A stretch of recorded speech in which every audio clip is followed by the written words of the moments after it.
Mana hammamizda o'zimizga yarasha g'am, tashvish, o'y, fikrlar, o'ylantirgan muammolar bor. Qalbimizni, kallamizni egallagan. Beg'am odam yo'q-da, agar aql hushi joyida bo'lsa edi.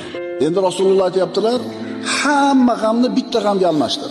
Tirikchilik, sog'lik, bola chaqa, tinchlik, qo'yingki, sanog'i yo'q bu g'amlarimizni. Shu g'amlarni hammasini bitta g'amga almashtirgin. Allohni rozi qilaman degan g'amga almashtirgin. Kafahullohu hamma dunyahu. Kim shunday qilsa, Alloh bu insonni dunyo g'amlariga o'zi kifoya qiladi. Ehtimol kimgadir bu og'ir tuyular. Ehtimol kimnidir tushunishi qiyin bo'ladi. Qanday endi shunaqa qilib qo'ysam hamma yo'g'im hal bo'lib qoladi.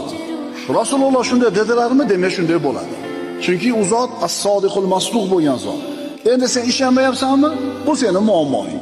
Endi sening muammoing hal bo'lmaydi. Chunki sen Rasulullohning va'dasiga kelmayapsan.